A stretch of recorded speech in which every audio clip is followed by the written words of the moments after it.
Bonjour à tous et merci beaucoup. Merci Céline pour cette synthèse qui, je crois, résume bien l'esprit de la journée. Créative, constructive, beaucoup d'énergie et une volonté absolument partagée d'aller de l'avant. Et c'est exactement avec ce même état d'esprit que je m'exprime devant vous cet après-midi. Mesdames et messieurs les élus ou leurs représentants des fédérations, représentants des organisations syndicales, salariés d'employeurs, et les représentants de nos administrations, des services déconcentrés, des établissements, mesdames, messieurs et cher Fabien qui nous accueillent. C'était évidemment pour moi très important d'être là cet après-midi dans un contexte un peu chargé, d'être vraiment avec vous pour clôturer ces états généraux. Et je sais que cette question globale, si j'avais à la résumer en une idée, c'est vraiment comment porter et valoriser ce métier de maître nageur sauveteur. Elle est centrale. Et pour notre filière aquatique, je sais que c'est un sujet lancinant de préoccupation pour vous tous, pour nous. Et je pense, derrière ces mots de vous et de nous, évidemment à tous nos agents publics, nos salariés, leurs représentants, les employeurs, les collectivités territoriales, les entreprises, mais aussi pour les pouvoirs publics que je représente ici, sachant que cette activité de maître nageur sauveteur est une mission de service public reconnue, d'utilité publique, depuis 1951. Les travaux que vous avez menés tous ensemble aujourd'hui, c'est évidemment pas les premiers, ce ne sera pas les derniers, ils s'inscrivent dans la continuité déjà d'un dialogue régulier. Mais mon ambition, c'est vraiment d'arriver à bâtir sur la synthèse qui vient de nous être partagée pour essayer de bien identifier, qu'on parte chacun d'entre nous avec une vue parfaitement claire des actions prioritaires qu'on va mener ensemble, conjointement, pour avoir cette dynamique à la fois positive, mais surtout très très concrète et qui puisse être perceptible dès la saison estivale 2023. Donc une volonté d'être très opérationnelle, une volonté d'être à la fois ambitieux parce que la filière et le métier le méritent, tout en étant réaliste pour ne pas aller trop vite et dérégler des points de convergence qui se dessinent ou bien pour être dans des promesses qui ne seraient pas tenues. Pour moi, c'est vraiment important qu'ensemble, on dessine ce chemin de solutions efficaces et dans les toutes prochaines semaines. Et d'ailleurs, un petit mot autour de cet accueil à l'INSEP, Fabien. Moi, je trouve que c'est quand même un très beau symbole que nos états généraux se passent dans ce lieu qui incarne, à travers ces sites d'entraînement pour nos équipes de France, un peu toute l'ambition que l'État porte pour cette filière aquatique sous ses différentes formes et depuis des générations. Cette ambition-là, vous en êtes, nous en sommes collectivement les dépositaires. Et évidemment, je voudrais avoir une pensée pour ma prédécesseure, Roxana, qui a, je crois, mis toute son énergie pour essayer de susciter un élan d'ailleurs assez inédit pour favoriser l'importance de cette filière et notamment l'apprentissage de la natation, en mobilisant à ses côtés l'ensemble des ministères concernés, avec cette inscription du savoir nager dans les savoirs sportifs fondamentaux portés par l'éducation nationale et ce développement de l'aisance aquatique pour nos 4 à 6 ans. Le gouvernement a également consenti, on l'a en tête, des investissements sans précédent dans les constructions et rénovations de piscines, avec depuis 2019 et l'action de l'Agence nationale du sport, un montant de 80 millions d'euros d'investissement, de dotation d'équipement mis dans les piscines. À cet égard, je veux évidemment saluer l'engagement des collectivités locales à nos côtés, dont on sait tous à quel point ils sont des partenaires majeurs de l'apprentissage de la natation, mais aussi de ces enjeux d'équipement, de sécurité publique, de santé, d'accès aux loisirs. On sait que cette mobilisation publique collective inédite, elle est d'autant plus indispensable que les noyades sont devenues un enjeu crucial de sécurité et de santé publique, comme en témoigne l'augmentation malheureusement constante du nombre de noyades ces dernières années, passé de 1260 en 2015 à 1480 en 2021 et qui concerne majoritairement des enfants de moins de 6 ans et des seniors de plus de 65 ans. Tout ceci doit d'autant plus nous alerter que ces dernières années, évidemment, les chaleurs croissantes liées au réchauffement climatique poussent sans cesse davantage nos concitoyens à rechercher ces zones de baignade. Moi, j'ai évidemment une pensée pour les ministères de la Santé, de l'Intérieur, des Outre-mer, de la Mer, pour Santé publique France et pour le SNOSAN qui sont engagés à nos côtés, aux côtés du ministère des Sports, des Jeux Olympiques et Paralympiques, pour bien analyser ces noyades et pour mener régulièrement des campagnes de prévention ciblées à destination de toutes nos populations. Mais c'est bien, par rapport à cette mobilisation collective, c'est bien les maîtres nageurs sauveteurs eux-mêmes qui sont en première ligne face à ces noyades. Et c'est eux, c'est vous, les maîtres nageurs sauveteurs qui, fidèles à la devise magnifique « Apprendre et sauver », qui apprennent à nager à nos concitoyens, en donnant ainsi au plus grand nombre l'accès au plaisir de la baignade et de la nage, et qui aussi sauvent des vies en diminuant ces risques de noyade. C'est pour défendre ce beau métier que vous tous, collectivement, alertez depuis des années sur la réalité des conditions d'exercice de ce métier au regard d'un constat qui est unanimement partagé aujourd'hui, tant par les salariés que par les employeurs, d'une insuffisance du nombre de maîtres nageurs sauveteurs. Mais aussi, vous exprimez vos craintes quant à l'avenir de ce métier, alors que le nombre de titulaires a sensiblement baissé tout au long de ces dernières années. Et on le voyait dans la synthèse de Céline, la question du nombre de candidats eux-mêmes dans les entrées en formation qu'on a du mal à trouver, qu'on a du mal à aller chercher. Au global, votre message est très clair, problématique, déficit d'attractivité du métier. Face à cette situation, l'État a déjà commencé à se mobiliser en vous associant, à chaque fois en grande proximité, aux réflexions et aux décisions. Il y a comme ça plusieurs réformes qui ont déjà été conduites par le MSJOP pour favoriser le vivier de maîtres nageurs sauveteurs. Je pense évidemment à la réécriture du BPGEPS des activités aquatiques et de la natation, avec un nouveau texte publié en juillet 2021 et qui vise à la fois à faciliter l'entrée en formation de candidats potentiels, à introduire dans la formation l'aisance aquatique et des contenus relatifs à l'apprentissage de la natation, et puis aussi à faciliter l'accès des détenteurs du BNSSA. Deuxième élément de réforme, l'augmentation du nombre de certifications permettant d'obtenir le titre de MNS, avec 200 à peu près certificats supplémentaires par an aujourd'hui, et depuis 2022, on l'a tous en tête, 3 diplômes supplémentaires qui donnent ce titre de MNS. L'UE2SMA, le DGEPS triathlon, et puis aussi le certificat de spécialisation sauvetage-secourisme en milieu aquatique. Ces évolutions, elles ont déjà commencé à porter certains fruits, puisque le taux d'insertion dans l'emploi des BPGEPS, activités aquatiques et natation, c'est 87%. C'est l'un des meilleurs d'ailleurs observés, toutes spécialités sportives confondues. On sait aujourd'hui qu'avec plus de 1100 diplômes par an en moyenne, on a un nombre de certifications qui est en augmentation depuis plusieurs années. 952 en 2018, 1154 en 2021.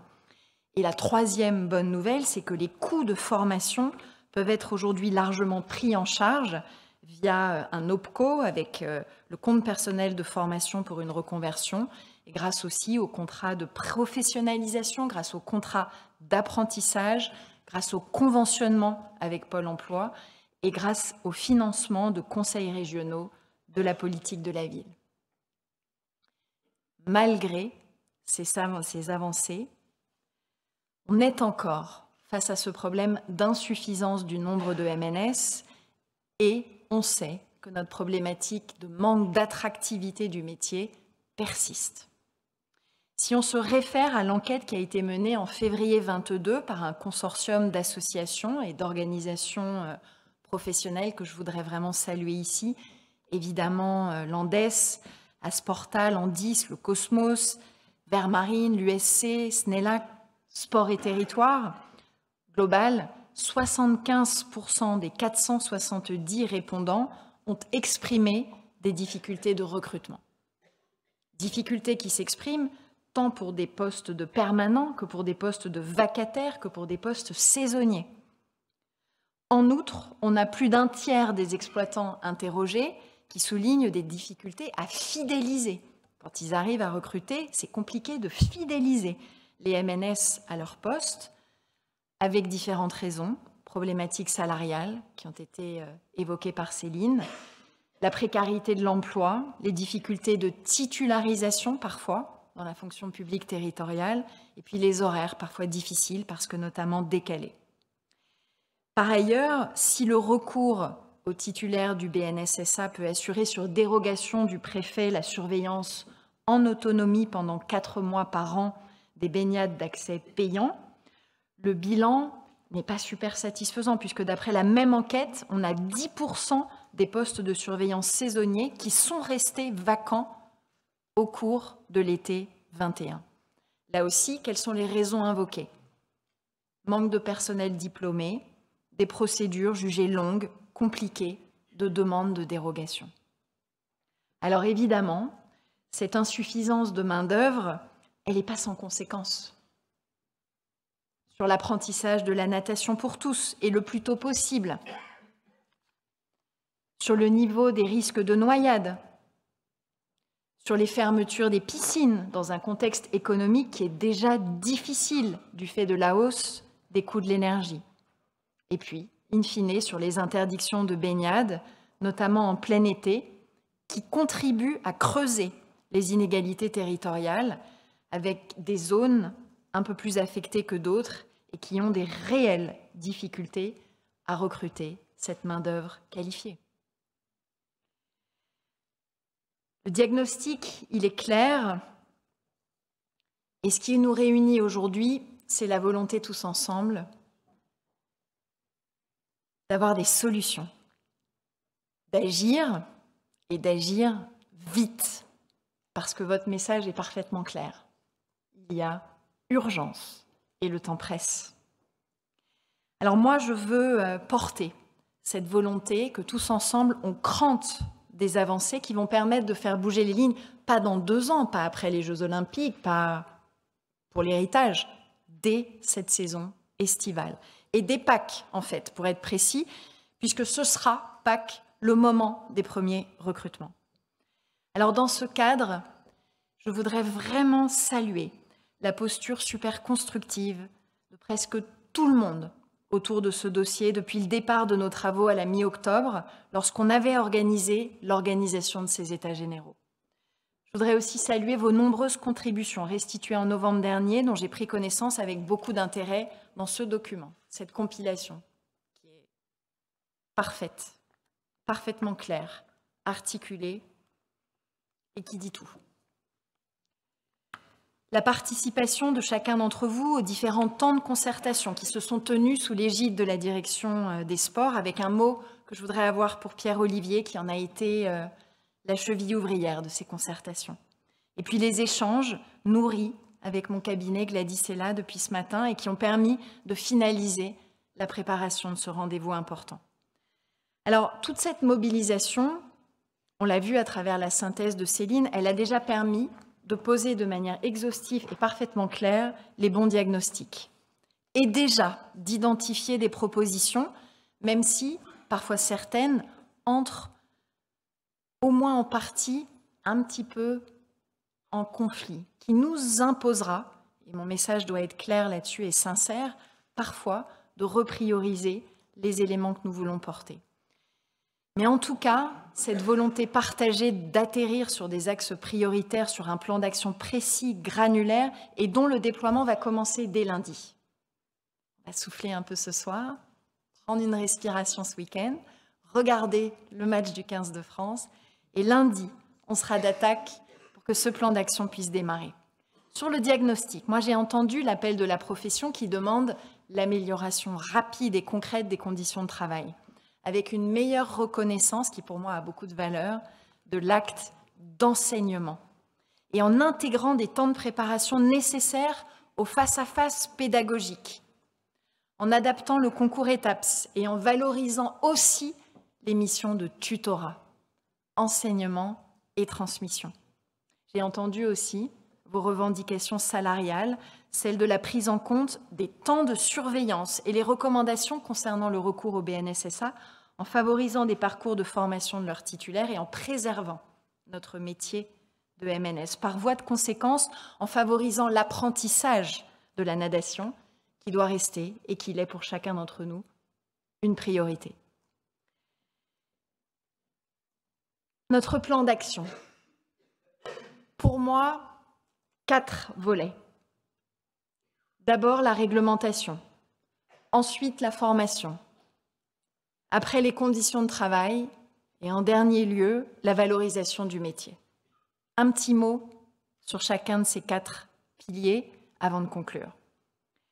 Sur le volet réglementation, moi je souhaite que dès la première semaine de mars soient lancés les travaux qui vont viser à définir les réglementations pertinentes que le ministère pourrait entériner à court terme pour solutionner les difficultés d'organisation de la surveillance des activités aquatiques, tout en maintenant notre objectif partagé et essentiel d'accès le plus large possible aux encadrements, aux apprentissages encadrés de la natation. Sur le volet formation, moi je remercie vraiment les partenaires sociaux des branches concernées qui sont déjà engagés dans le soutien aux métiers en tension. Et je remercie tout particulièrement le CNFPT, qui pour tout ce qui est fonction publique territoriale, pour les efforts qu'ils vont conduire dans les semaines à venir avec notre ministère, et pour lancer, soutenir une offre de formation dédiée au MNS sur l'ensemble du territoire pour que les agents puissent bénéficier des formations continues nécessaires à leur profession, mais également à leur évolution. Céline le disait tout à l'heure, ce qu'on veut, c'est des carrières dynamiques.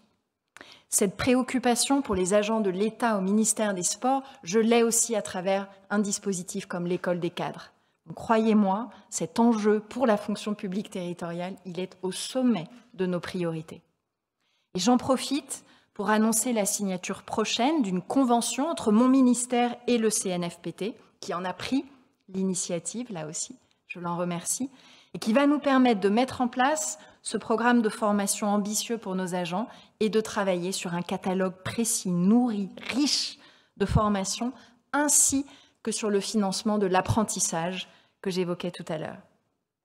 Moi, je souhaite également que les travaux menés sur le BNSSA, ils puissent s'inscrire dans la démarche de révision des diplômes d'État en bloc de compétences portés par la sous-direction de Catherine Chenevier, conduite avec beaucoup d'ardeur ces semaines-ci, parce que je veux pouvoir atterrir sur cette démarche des blocs de compétences sous la houlette de la Première ministre dès ce printemps. Et cette évolution, je veux qu'elle soit reconnue par France Compétences afin d'en faciliter l'accès, le financement et l'articulation avec les autres certifications, dont le BPGEPS. Sur les conditions de travail maintenant, moi j'encourage les branches professionnelles à continuer leurs efforts vers ces métiers en tension et à promouvoir ensemble des solutions et pratiques qui permettent vraiment de faire progresser cette attractivité. Je sais que beaucoup de choses ont déjà été dites, ont déjà même été faites, notamment en matière de revalorisation salariale, de financement de la formation, comme on vient de le dire. S'agissant des emplois publics, moi je compte sur la réforme à venir, les travaux engagés par mon collègue Stanislas Guérini dans le cadre du chantier Parcours, Carrière, Rémunération, dont les évolutions devraient apporter des réponses à cette problématique de l'attractivité. Enfin, dernier point, sur la valorisation du métier, moi je veux qu'on ait ensemble une grande campagne de promotion et de communication et je veux qu'elle soit lancée en amont de notre saison estivale 2023 pour renforcer, améliorer l'image de ce métier et pour encourager les vocations. Quand on sauve des vies, ça vaut le coup de le dire. Dans ce cadre, je voudrais vraiment saluer l'initiative qui a été restituée tout à l'heure par Céline Dasporta et qui a d'ores et déjà réalisé ces clips vidéo que vous avez partagés tout à l'heure et qui, à mon sens, doivent vivre, se déployer, être montrés au plus grand nombre possible d'appétence. Chacun de ces volets, il doit nous permettre de rendre la filière à la fois plus complète, avec un vrai parcours de l'entrée au débouché, mais aussi plus visible. Et je l'ai dit, c'est notre maître mot, plus attractive. Pour que ce plan il se déploie avec vous, on va installer dans le mois qui vient un comité de suivi qui va s'assurer de la mise en œuvre opérationnelle de chacun des 4 chapitres que je viens de résumer. Et enfin, je vais terminer en vous annonçant que le ministère de l'Éducation nationale, de la jeunesse ainsi que le ministère de la Santé et de la Prévention nous ont donné leur accord pour travailler sur un nouveau plan de prévention des noyades qui va viser d'abord à avoir une vision plus fine du suivi et de l'évolution de ces noyades, avec l'appui notamment statistique de Santé publique France et de communication, à intensifier cette com préventive pour réduire les risques et les comportements dangereux et à poursuivre tous ensemble pour faire en sorte que les enfants apprennent à nager, qu'il s'agisse des plus petits dans le cadre de l'aisance aquatique ou du savoir nager pour nos 6-12 ans. On sait, là encore, qu'il y a beaucoup à faire. Et je prendrai mon bâton de pèlerin pour que l'énergie mise par Roxana sur cette thématique, rien n'en soit perdu, au contraire. Pour l'année 23, l'Agence nationale du sport poursuit son accompagnement financier en faveur de cet apprentissage de la natation. Un budget de 4 millions d'euros, 1 million au titre de la formation des encadrants, 3 millions pour financer les actions elles-mêmes d'apprentissage.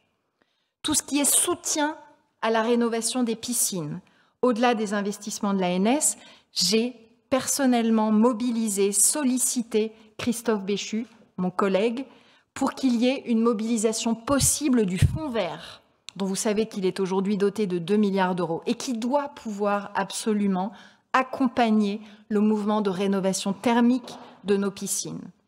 Nos équipements sportifs sont éligibles à ce fonds vert. Il faut que les équipements dont les piscines font partie pleinement, qui ont une vraie potentialité d'économie d'énergie grâce à ces travaux de rénovation thermique, on les mette en haut de nos priorités. C'est ce que nous ferons ensemble et nous y veillerons avec le préfet Michel Cadot qui assure, vous le savez, la présidence de l'ANS. Mesdames, Messieurs, moi je veux vraiment vous remercier une nouvelle fois pour votre mobilisation permanente tout au long des derniers mois et qui a permis d'aboutir à ces États généraux, dont j'ai vraiment souhaité qu'il soit un moment important, marquant pour l'ensemble de la filière aquatique, mais aussi une étape vers les progrès nouveaux que nous avons identifiés et que nous voulons traduire en avancées concrètes. Tout, pas 100%, n'a pas été résolu. Rome, c'est pas fait en un jour, mais on le sait, les défis sont nombreux, mais nos solutions aussi, à nous tous, elles sont là, nombreuses et concrètes. On a maintenant un plan d'action précis. On va le mener à bien tous ensemble avec l'aide de toutes les administrations concernées qui sont à pied d'œuvre. Et votre présence aujourd'hui, ce vendredi après-midi, en témoigne. Moi, c'est donc avec optimisme, confiance et surtout détermination que je vous donne rendez-vous dès le 10 mars prochain pour le premier comité de suivi de ce plan, qui sera l'occasion de faire un premier point sur notre avancée dans ce plan d'action. Les maîtres nageurs sauveteurs le savent, ils le disent à travers leur belle devise « Apprendre et sauver ». Mon message pour vous, je crois que vous l'avez compris, je serai à leur côté. Merci.